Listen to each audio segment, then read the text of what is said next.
सीढ़ियाँ उन्हें मुबारक हो जिन्हें छत तक जाना है। सीढ़ियाँ उन्हें मुबारक हो जिन्हें छत तक जाना है। मेरा मंजिल तो आसमान है दोस्तों, अपना रास्ता खुद बनाना है। जी हाँ, जय हिंद दोस्तों। मैं रजनीश कुमार आप सभी लोगों को साइंस एकेडमी यूट्यूब चैनल में बहुत बहुत स्वागत करता हूँ। कैसे हैं आप लोग? आई होप आप लोग बहुत अच्छे होंगे, मस्त होंगे और आप लोगों का बिहार बोर्ड मैट्रिक का प्रिपरेशन बहुत ही अच्छा चल रहा होगा। जैसा कि आपको पता है, आप लोगों का बिहार बोर्ड मैट्रिक का एग्जाम बहुत ही नज़दीक आ चुका है। लगभग वही 4 से साढ़े 4 मंथ बचा है।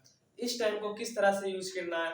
अगर आपके मन में थोड़ा सा भी लग रहा है हम नहीं पढ़े हैं, कैसे एग्जाम देंगे, क्या करेंगे, एग्जाम में क्या लिखना है, क्या क्वेश्चन आएगा, मतलब बहुत सारा प्रश्न उठेगा, क्या कैसे कब क्या होगा नहीं होगा। बिहार बोर्ड से लेटेस्ट अपडेट न्यूज हर एक चीज इस चैनल के माध्यम से मिलेगा। आप जुड़े रहिए इस चैनल से और जितना हो सके सपोर्ट कीजिए इस चैनल को। अगर आप अभी तक कुछ नहीं पढ़े हैं, आपका फ्रेंड्स आगे बढ़ गया, आपका भाई आगे बढ़ गया, लग रहा है अब हम कुछ नहीं कर सकते हैं, ऐसा बिल्कुल नहीं है। मन में भी नहीं सोचिए, हमेशा मोटिवेट रहिए, डिमोटिवेट कभी मत होइए। बस टाइम को वेस्ट नहीं करना है। देखिए अक्सर स्टूडेंट के साथ होता है, जब मान लीजिए 10th क्लास के स्टार्टिंग में आप ज्वाइन किए होंगे कोई कोचिंग या ट्यूशन या स्कूल, तो मन में ऐसा ख्याल जरूर आता है हर स्टूडेंट के पास, जा रहे हैं क्लास, आ रहे हैं क्लास, प्रैक्टिस नहीं कर रहे हैं, होमवर्क सही से नहीं बना रहे हैं। सोच लेते हैं कि जब 4-5 मंथ बचेगा पूरा रात दिन एक कर देना है। लेकिन जब वही 4-5 मंथ बचता है तो अक्सर स्टूडेंट के साथ होता है, मेरे साथ भी हुआ था, एक रूटीन बनाते हैं, एक टाइम टेबल बनाते हैं और हम सोचते हैं अपने टाइम टेबल को इससे बांध दें। अक्सर होता है क्या, हम 1-2 दिन तो उस टाइम टेबल को फॉलो करते हैं, टाइम अनुसार उस सब्जेक्ट को भी पढ़ते हैं, लेकिन होता क्या, जब 1-2 दिन हो जाता है, तीसरा दिन आता है तो मन में सोचते हैं कि इस सब्जेक्ट को थोड़ा देर के बाद पढ़ लेंगे या कल पढ़ लेंगे। इसी तरह से टालते रहते हैं और मेरा 4 मंथ का पीरियड टाइम में घटता जाता है। बिल्कुल दोस्तों ऐसा नहीं करना है। इस 4 मंथ को आप जितना बढ़िया से कीजिएगा, फ्यूचर आपका बढ़िया होने वाला है। पता है ना, आप सिर्फ एग्जाम में बैठिएगा, लेकिन आपसे कितनों का सपना जुड़ा है, कितनों का अरमान जुड़ा है, आपका भैया का, आपका सिस्टर का, आपका पेरेंट्स का, सबका सपना जुड़ा। आप तो सोच लेते हैं मन में कि जो होगा देखा जाएगा, जो होगा सो देखा नहीं जाएगा, जो करेंगे सो होगा। हम जितना भी हार्ड वर्क करेंगे, जितना दिन रात एक करेंगे, सबका परिणाम निकलेगा। आप सपोर्ट कीजिए, हम आपके साथ हैं। हम वादा दिलाते हैं हर एक सब्जेक्ट का, चाहे प्रीवियस ईयर क्वेश्चन बैंक हो, मॉडल पेपर हो या जो भी ऑब्जेक्टिव सब्जेक्टिव आता है बिहार बोर्ड में, हर एक चीज करवाएंगे। आप 90% मार्क्स इस 4 मंथ में गेन कर सकते हैं, लेकिन कब? जब आप मेरे साथ हार्ड वर्क करिएगा। जैसे मैं आप लोगों के लिए हार्ड वर्क कर रहा हूँ, इतना पसीना गर्मी में वीडियो बना रहा हूँ इतना रात को, तो देख सकते हैं ऐसा हमको फील हो रहा है कि हमें बिहार बोर्ड मैट्रिक का एग्जाम देने वाले। ऐसा नहीं करिएगा साथियों, आप बिना वीडियो की स्किप किए पूरा देखिएगा। थंबनेल में आपने देख चुके होंगे कि हम स्टार्ट करेंगे एक ही वीडियो में पूरा कंप्लीट करना है श्रम विभाजन और जाति प्रथा। हिंदी मैट्रिक के हिंदी 100 नंबर का आता है, पता है? 100 नंबर में 2 पोर्शन होता है, एक तो लिटरेचर होता है, यानी बुक का होता है, प्लस ग्रामर का होता है। तो ग्रामर को भी पढ़ना है, ग्रामर को कवर करना है, ग्रामर में बहुत टॉपिक है, उस टॉपिक को भी देखना है, ऐसा नहीं कि ग्रामर को छोड़ देना है। और हिंदी बुक की बात किया जाए तो इसमें भी 2 भाग होता है, एक तो वर्णिका होता है, एक गोधूली होता है। तो आज हम लोग जो पढ़ने जा रहे हैं वो गोधूली है। गोधूली में भी 2 भाग बांटा गया है, यानी खंड 1 खंड बी। मतलब खंड 1 क्या है, यानी एक गद्य खंड होता है, एक काव्य खंड होता है। हम जो पढ़ेंगे वो होगा गद्य खंड, उसके बाद जो पढ़ेंगे यानी गद्य खंड कंप्लीट होने के बाद काव्य खंड। आप बने रहिए।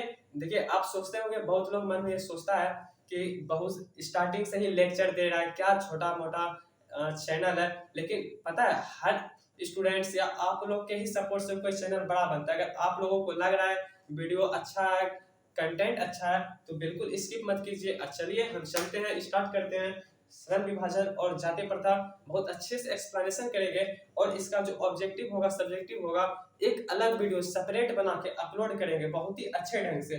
तो चलिए गाइस, आज हम लोग स्टार्ट करते हैं श्रम विभाजन और जाति प्रथा, जो भीमराव अंबेडकर, बाबा साहेब भीमराव अंबेडकर, जो कि भारत के संविधान निर्माता थे, उसके द्वारा लिखा गया था। तो जैसे कि आप लोगों को तो कुछ हद तक पता होगा कि बाबा साहेब भीमराव अंबेडकर के बारे में। वो दलित परिवार से बिलोंग करते थे।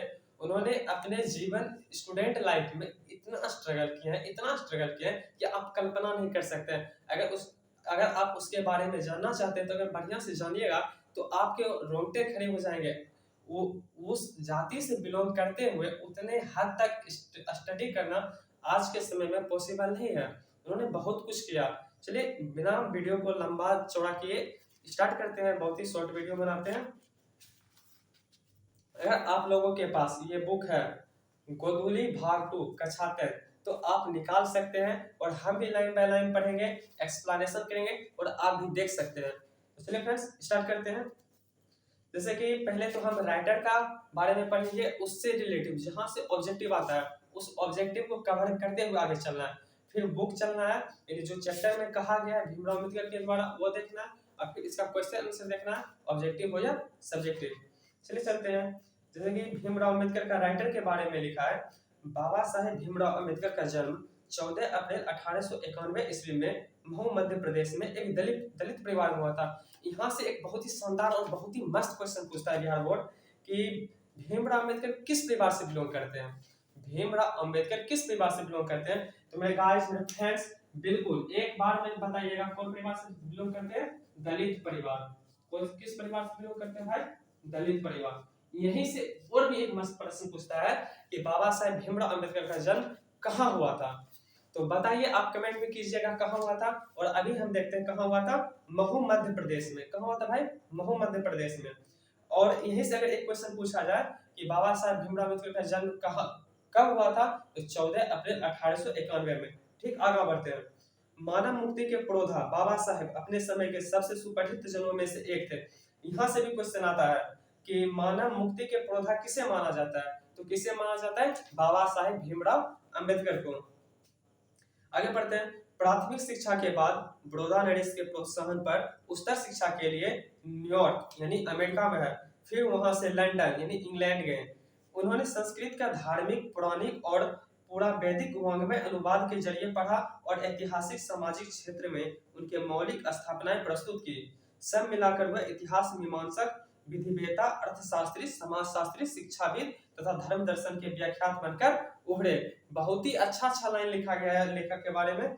स्वदेश में कुछ समय उन्हें वकालत भी की, यानी जब वो विदेश गए थे तो वहां पर कुछ समय के लिए उन्होंने वकालत भी की थी। उसके बाद आगे देखते हैं हम। समाज और राजनीति में बेहद सक्रिय भूमिका निभाते हुए उन्होंने अछूतों, स्त्रियों और मजदूरों को मानवीय अधिकार व सम्मान दिलाने के लिए अथक संघर्ष किया। उनके चिंतन व रचनात्मक के मुख्य 3 प्रेरक व्यक्ति रहे। ये ध्यान दीजिएगा, उनके चिंतन व रचनात्मक के मुख्य 3 प्रेरक व्यक्ति रहे। कौन कौन? बुद्ध, कबीर और ज्योतिबा फुले। यानी यहाँ से भी बहुत अच्छा और शानदार क्वेश्चन पूछ सकता है बिहार बोर्ड कि उनके चिंतन और रचनात्मक के मुख्य 3 प्रेरक व्यक्ति कौन कौन थे। तो बुद्ध, कबीर और ज्योतिबा फुले। अभी बिल्कुल टेंशन नहीं लीजिएगा कि क्या क्या आ रहा है, क्या क्या पॉइंट, उस सब पॉइंट्स को एक पीडीएफ में सेपरेट करके वीडियो बनाएंगे बहुत ही अच्छा से, और सबको सब्जेक्टिव ऑब्जेक्टिव आपको उपलब्ध कराएंगे। भारत के संविधान निर्माण में उनकी महती भूमिका और एकनिष्ठ समर्पण के कारण ही हम आज उन्हें भारतीय संविधान का निर्माता कहकर श्रद्धांजलि अर्पित करते हैं। जैसा कि मैंने बताया कि भारतीय संविधान के रचयिता किसे माने जाते हैं? बाबा साहेब भीमराव अम्बेडकर को। यहाँ से भी क्वेश्चन पूछ सकता है। दिसंबर 1956 ईस्वी में दिल्ली में बाबा साहेब का निधन हो गया। यहाँ से भी कई बार बिहार बोर्ड क्वेश्चन डायरेक्ट उठाया है कि बाबा साहेब भीमराव अम्बेडकर का निधन कब और कहाँ हुआ था। यानी 1956 में दिल्ली में हुआ था, याद रखिएगा। बाबा साहेब ने उनके पुस्तकें लिखी। उनकी प्रमुख रचनाएं एवं भाषण है the caste in India, their mechanism, genesis and development, the untouchables who, उसके बाद है who are they, who are Shudras, उसके बाद है बुद्धिज्म एंड कम्युनिज्म, और है बुद्ध एंड हिज धम्मा, उसके बाद है thoughts on linguistic states, the rise and fall the Hindus women, उसके बाद है एनिहिलेशन ऑफ कास्ट आदि। पहले तो वीडियो स्किप नहीं कीजिएगा, पूरा सुनिएगा, पूरा एक्सप्लेनेशन, इतना शानदार एक्सप्लेनेशन कर देंगे ना कि आप एक ऑब्जेक्टिव और एक सब्जेक्टिव नहीं छोड़िएगा। बिहार बोर्ड भी चौंक जाएगा कि कहां से बच्चा हिंदी पढ़ के आया। किसी ने मुझको कहा था कि बिहार बोर्ड पहाड़ है, हम भी कह दिए अगर बिहार बोर्ड पहाड़ है तो हम भी मांझी है, जब तक तोड़ेंगे नहीं तब तक छोड़ेंगे नहीं। बिल्कुल हार्ड वर्क कीजिए, लगे रहिए। आपके लोग के साथ हम मेहनत कर रहे हैं तो आप अपने परिवार के लिए मेहनत कीजिए, खुद के लिए मेहनत कीजिए। चलिए आगे बढ़ते हैं। उसके बाद है हिंदी में उनका संपूर्ण वाङ्मय भारत सरकार के कल्याण मंत्रालय से बाबा साहेब अम्बेडकर संपूर्ण वाङ्मय नाम से 21 खंडों में प्रकाशित हो चुका है। यहाँ से क्वेश्चन कई बार पूछा है कि बाबा साहेब भीमराव अम्बेडकर का संपूर्ण वाङ्मय कितने खंडों में प्रकाशित हो चुका है? बताइए कितने खंडों में प्रकाशित हो चुका है? 21 खंडों में, 21 खंडों में। यहाँ प्रस्तुत पाठ बाबा साहेब के विख्यात भाषण एनिहिलेशन ऑफ कास्ट के ललई सिंह यादव द्वारा किए गए हिंदी रूपांतरण जाति भेद का उच्छेद से किंचित संपादन के साथ लिया गया। ये कहां से लिया गया? एनिहिलेशन ऑफ कास्ट, जिसका हिंदी रूपांतरण किया था ललई सिंह यादव। क्वेश्चन पूछ सकता है कि annihilation of the caste, annihilation of caste का हिंदी रूपांतरण किसने किया था? तो ललई सिंह यादव। यहीं से लिया गया है प्रस्तुत पाठ यानी श्रम विभाजन और जाति प्रथा। यानी यह भाषण जाति पाति तोड़क मंडल के वार्षिक सम्मेलन सन 1936 के अध्यक्षीय भाषण के रूप में तैयार किया गया था, परंतु इसकी क्रांतिकारी दृष्टि से आयोजकों की पूर्णतः सहमति न बन सकने के कारण सम्मेलन स्थगित हो गया और यह पढ़ा ना जा सका। बाद में बाबा साहेब ने इसे स्वतंत्र पुस्तिका का रूप दिया। आगे देखते हैं दोस्त, प्रस्तुत आलेख में वह भारतीय समाज में श्रम विभाजन के नाम पर मध्ययुगीन अवशिष्ट संस्कारों के रूप में बरकरार जाति प्रथा पर मानवीयता, नैसर्गिक न्याय एवं सामाजिक सद्भाव की दृष्टि से विचार करते हैं। जाति प्रथा के विषमता पूर्वक सामाजिक आधारों, रुद्र पूर्वग्रहों और लोकतंत्र के लिए उसकी अस्वस्थकर प्रकृति पर भी यह एक सम्भ्रात विधिशक्ता का दृष्टिकोण उभर सका है। भारतीय लोकतंत्र के भावी नागरिकों के लिए यह आलेख अत्यंत शिक्षाप्रद है। जैसा कि आपको पता है, अभी आप पढ़े, इसमें मुख्यतः रूप से भीमराव अम्बेडकर, बाबा साहेब भीमराव अम्बेडकर मुख्य रूप से दो बिंदु पर बात किए, एक श्रम विभाजन और जाति प्रथा। उन्होंने देखिए, पहला नंबर तो यहाँ से इस राइटर के परिचय से क्या क्या क्वेश्चन आ सकता है? पहला क्वेश्चन आ सकता है कि बाबा साहब भीमराव अम्बेडकर का जन्म कब हुआ था? यानी 14 अप्रैल 1891 में। कहाँ हुआ था? महू मध्य प्रदेश में। किस परिवार में हुआ था? तो दलित परिवार में हुआ था। बाबा साहेब भीमराव अम्बेडकर का एनिहिलेशन ऑफ कास्ट का हिंदी रूपांतरण किसने किया था? ललई सिंह यादव ने। आ सकता है क्वेश्चन, भीमराव अम्बेडकर का निधन कब और कहाँ हुआ था? तो दिल्ली में 1956 में हुआ था। और भी बहुत सारे क्वेश्चन है कि रचनात्मक के प्रेरक कौन थे? प्रेरक 3 व्यक्ति थे, बुद्ध, कबीर और ज्योतिबा फुले। ये सब क्वेश्चन आ सकते हैं। चलिए आगे की ओर बढ़ते हैं और चैप्टर में जो दिया है उस चैप्टर को पढ़ते हैं और भीमराव अम्बेडकर क्या समझाना चाहते हैं हम लोग को, यानी आधुनिक समाज के व्यक्तियों को, वो सब देखते हैं। बिल्कुल स्किप नहीं कीजिएगा, जुड़े रहिए, बहुत ही अच्छा सेशन चलने वाला है। आप लोगों से आई होप आप लोग बहुत अच्छे से समझिएगा, मेरी बातों को समझ पा रहे हैं। कुछ प्रयास आप कीजिए, कुछ प्रयास हम करें, बहुत ही अच्छा से चलेगा। चलिए देखते हैं श्रम विभाजन और जाति प्रथा। यह विडंबना की ही बात है कि इस युग में भी जातिवाद के पोषकों की कमी नहीं है। यानी कहना चाह रहे हैं भीमराव अम्बेडकर कि विडंबना मतलब उपहास, और पोषकों मतलब जो समर्थक करते हैं, यानी कि इस युग में भी यह उपहास की बात है कि इस युग में भी जातिवाद के पोषकों यानी समर्थक के कमी नहीं है। इसके पोषक कई आधारों पर इसका समर्थन करते हैं। समर्थन का एक आधार यह कहा जाए कि आधुनिक सभ्य समाज कार्य कुशलता के लिए श्रम विभाजन को आवश्यक मानता है, और चूंकि जाति प्रथा भी श्रम विभाजन का ही दूसरा रूप है। जाति प्रथा किसका दूसरा रूप है? श्रम विभाजन का ही। उसके बाद देखते हैं आगे क्या है फ्रेंड्स। इसलिए इसमें कोई बुराई नहीं है। इस तर्क के संबंध में पहली बात तो यह आपत्तिजनक है कि जाति प्रथा श्रम विभाजन के साथ, यानी क्या है, जाति प्रथा श्रम विभाजन के साथ ही। फ्रेंड्स देखिए, पहला नंबर तो अच्छे से समझिए इस बातों को क्या कहने चाह रहे हैं कि मतलब ये उपहास की बात है कि इस अभी भी जातिवाद के पोषकों की कमी नहीं है। पहली बात तो आपत्तिजनक है कि जाति प्रथा श्रम विभाजन के साथ साथ श्रमिक विभाजन का भी रूप लिए हुए हैं। श्रम विभाजन निश्चय सभ्य समाज की आवश्यकता है, परंतु किसी भी सभ्य समाज में श्रम विभाजन की व्यवस्था श्रमिकों के विभिन्न वर्गों में अस्वाभाविक विभाजन नहीं करती है। देखिए, अगर हम आपको बढ़िया से बताया जाए तो इस चैप्टर में क्या है मुख्य रूप से, तो देखिए पहले एक जाति प्रथा होता है, एक श्रम विभाजन होता है। अक्सर अगर मान लिया जाए, पहले देखा जाए, पहले क्या होता था कि अगर कोई इस जाति से, नाविक से बिलोंग कर रहा है तो नाव का ही काम कर सकता है, कोई नाई है तो नाई का ही काम कर सकता है। तो क्या अगर मान लीजिए उसका कुछ मेरिट हो, मेरिट से कुछ अच्छा कार्य कर सकता है, लेकिन ऐसा नहीं था। जो जिस जाति से बिलोंग कर रहा है वही करता है, काम कर सकता है। यानी जाति के आधार पर श्रम को बांट दिया गया था, जो कि स्वाभाविक नहीं कर सकते हैं। कोई व्यक्ति अगर चाहता है कि मैं इस काम को ना करके दूसरा काम को करूं, लेकिन अगर कास्ट को होने के कारण उसको वही काम करना पड़ता था, पेशा बना दिया था, जो कि बिल्कुल हम लोग गलत कह सकते हैं। चलिए आगे बढ़ते हैं, आगे क्या लिखा गया।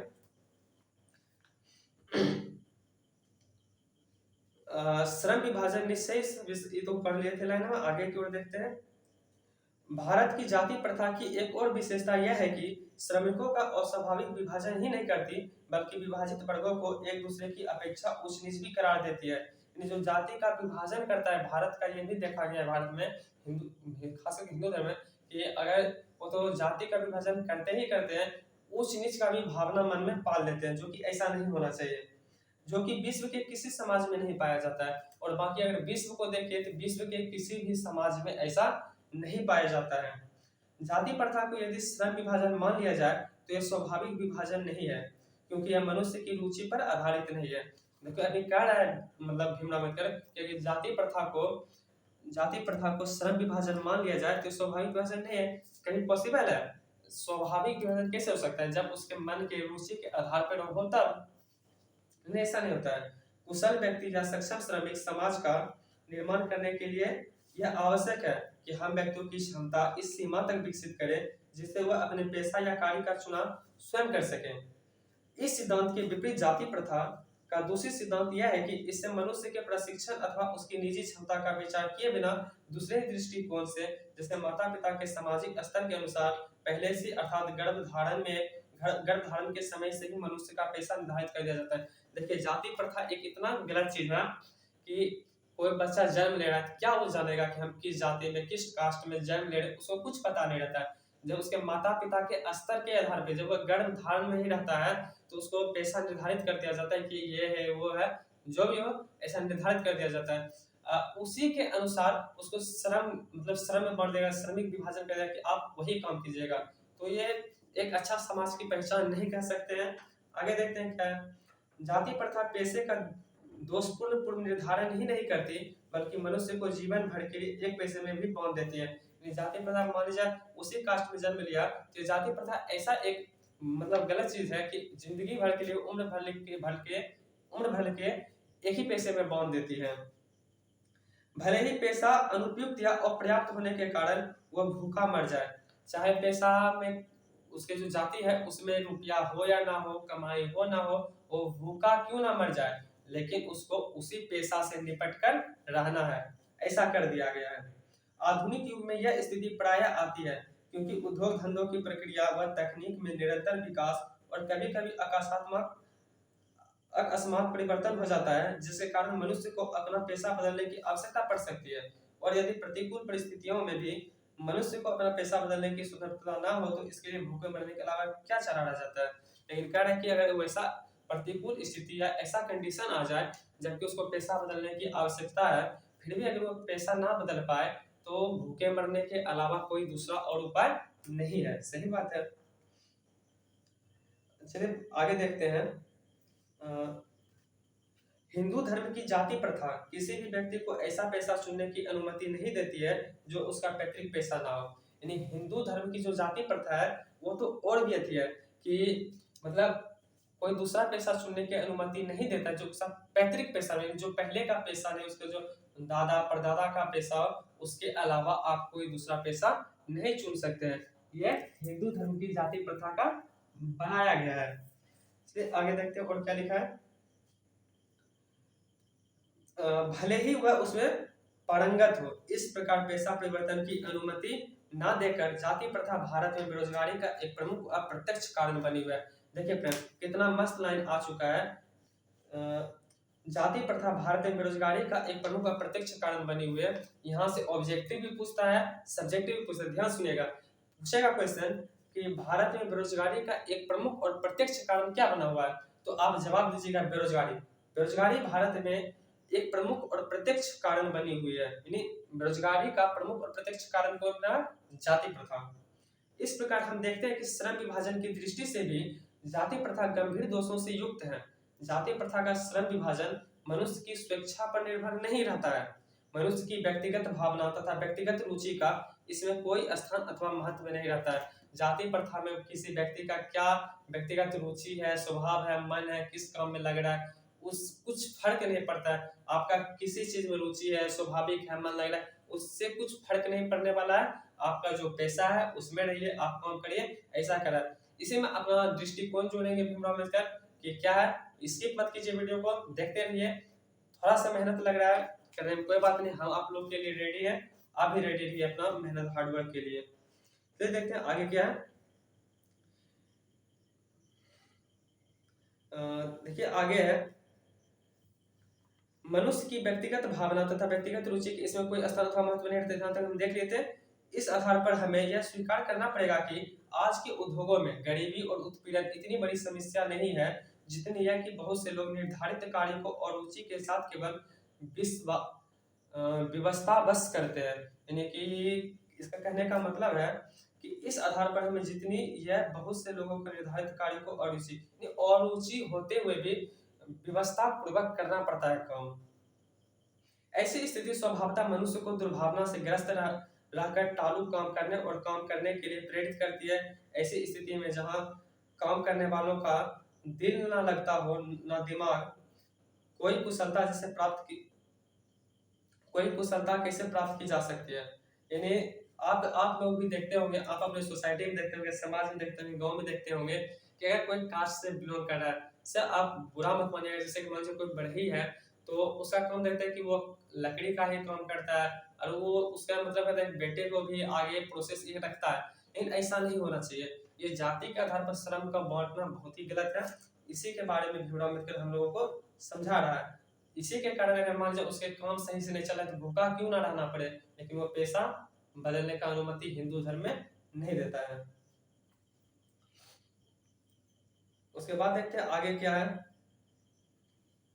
ऐसी स्थिति में जहां काम करने वालों का दिल न लगता हो, ये सब तो पढ़ चुके थे, अतः यह निर्विवाद रूप से सिद्ध हो जाता है कि आर्थिक पहलू से भी जाति प्रथा हानिकारक पड़ता है, क्योंकि यह मनुष्य की स्वाभाविक प्रेरणा, रुचि व आत्मा शक्ति को दबाकर उन्हें अस्वाभाविक नियमों में जकड़ कर निष्क्रिय बना देती है। अब मैं समस्या के रचनात्मक पहलू को लेता हूँ। भीमराव अम्बेडकर कह रहे हैं कि अब मैं समस्या के रचनात्मक पहलू को लेता हूँ। मेरे द्वारा जाति प्रथा की आलोचना सुनकर आप लोग मुझसे यह प्रश्न पूछना चाहेंगे कि यदि मैं जातियों के विरुद्ध हूँ तो फिर मेरी दृष्टि में आदर्श समाज क्या। सही बात कर रहे हैं कि अगर इतना पढ़ने के बाद ऐसा फील हो रहा है हम लोगों को कि बाबा साहेब भीमराव अम्बेडकर जाति प्रथा को विरोध कर रहे हैं, तो उसके नजर में आदर्श समाज क्या है, वो कैसा समाज बनाना चाहते हैं, यानी वो क्या चाहते हैं कि जाति प्रथा के अलावा क्या होना चाहिए। तो देखिए उनका क्या कहना है कि आदर्श समाज क्या है। मेरा उत्तर होगा कि मेरा आदर्श समाज स्वतंत्रता, समता और भ्रातृत्व पर आधारित हो। किस पे? स्वतंत्रता, समता और भ्रातृत्व पर आधारित हो। किसी भी आदर्श समाज में इतनी गतिशीलता होनी चाहिए, आधारित होगा, यानी उसका कहने का मतलब है कि समाज स्वतंत्रता, समता, भ्रातृत्व पर आधारित होगा। क्या यह ठीक नहीं है? भ्रातृत्व अर्थात भाईचारे में किसी को क्या आपत्ति हो सकती है? अगर आदर्श समाज भ्रातृत्व पर आधारित हो, भाईचारे में किसी को कोई आपत्ति नहीं, एक दूसरे से भाई की तरह रहेंगे। किसी भी आदर्श समाज में इतनी गतिशीलता होनी चाहिए जिससे कोई भी वांछित परिवर्तन समाज के एक छोर से दूसरे छोर तक संचालित हो सके। ऐसे समाज की बहुविध हितों में सबका भाग होना चाहिए तथा सबको उनकी रक्षा के प्रति सजग रहना चाहिए। सामाजिक जीवन में आवाज संपर्क के अनेक साधन व अवसर उपलब्ध रहने चाहिए। तात्पर्य यह है कि दूध पानी के मिश्रण की तरह भाईचारा का यह वास्तविक रूप है। देखिए बहुत ही इंपॉर्टेंट क्वेश्चन भाई, यहाँ से बहुत ही बार क्वेश्चन ऑब्जेक्टिव गिर चुका है, इसलिए बिना जरूर सुनिए। देखिए क्वेश्चन है कि भाईचारा का मतलब क्या होना चाहिए बाबा साहेब की दृष्टि में, असली भाईचारा क्या है। जैसे कि दूध और पानी का मिश्रण होता है, दूध और पानी का मिश्रण होता है, वो असली भ्रातृत्व है, भाईचारा है, यही कहना चाह रहे हैं बाबा साहेब अम्बेडकर। और इसी का दूसरा नाम लोकतंत्र है। इसी मतलब मिश्रण की तरह जो भ्रातृत्व है, भाईचारा, इसी का दूसरा नाम लोकतंत्र है। क्योंकि लोकतंत्र केवल शासन की एक पद्धति ही नहीं, लोकतंत्र मूलतः सामूहिक जीवनचर्या की एक रीति तथा समाज के सम्मिलित अनुभवों के आदान प्रदान का नाम है। इसमें यह आवश्यक है कि अपने साथियों के प्रति श्रद्धा व सम्मान का भाव हो। चलिए गाइज, हम लोगों ने बहुत ही अच्छे से एक्सप्लेनेशन किया। चलिए कुछ बता देते हैं कि इस चैप्टर का व्यू क्या है, क्या कहना चाह रहे थे। देखिए मेन बात इस चैप्टर में टॉपिक है श्रम विभाजन और जाति प्रथा। जाति प्रथा एक ऐसी व्यवस्था है जिसमें कि कास्ट को बांट दिया, उसके जाति के आधार पर श्रम को बांट दिया, श्रमिक को बांट दिया, जो कि भीमराव अम्बेडकर को अच्छा नहीं लग रहा है। वो एक आदर्श समाज स्थापित करना चाहते हैं। तो उनके नजर में आदर्श समाज क्या है, तो आदर्श समाज उनके समझ में है, यानी वो बताना चाहते हैं कि आदर्श समाज क्या है जिसमें स्वतंत्रता हो, समता हो, भ्रातृत्व हो वो हुआ आदर्श समाज। अगर भाईचारा की सोसाइटी में भाईचारा हो, स्वतंत्रता हो, तो एक अच्छा समाज निर्माण हो सकता है। और भाईचारा कैसा होना चाहिए? दूध और पानी की तरह मिश्रण होना चाहिए, वही असली लोकतंत्र है। आई होप आप लोगों को एक्सप्लेनेशन बढ़िया लगा होगा। इसका subjective question, objective question next lecture में हम लाते हैं। देखते हैं इसका क्या सब्जेक्टिव क्वेश्चन है, एक बार पढ़ लेते हैं, उसके बाद उसको सॉल्व करेंगे। लेखक किस विडंबना की बात करते हैं? विडंबना का स्वरूप क्या है? वही जो बोले थे विडंबना, उपहास की बात करते हैं कि इस आधुनिक युग में भी जातिवाद के पोषकों की कमी है। इसी तरह से इसका आंसर देना है, जातिवाद के पोषक उसके प्रश्न में क्या तर्क देते हैं, इसको भी सोल्यूशन करेंगे। और भी जो भी क्वेश्चन है 2 4 8 क्वेश्चन या जो भी है उसको देखते हैं। अगर आपको यह वीडियो अच्छा लगा हो तो प्लीज अपना प्यार दर्शाइए, दिखाइए, सपोर्ट कीजिए, लाइक कीजिए, शेयर कीजिए, कमेंट कीजिए। आपका जितना फ्रेंड्स है, जितना भाई जो भी अब की बार 2023 में बिहार बोर्ड मैट्रिक में सम्मिलित होने वाला है, उनके तक तो खास करके ये वीडियो पहुंचाइए। प्लीज भाई लोग चैनल को सब्सक्राइब कीजिए, बहुत ही न्यू चैनल और आपके लिए खास करके बनाया है। हर एक चीज प्रोवाइड होगा, हर एक material. Thank you so much guys. जय हिंद, जय भारत।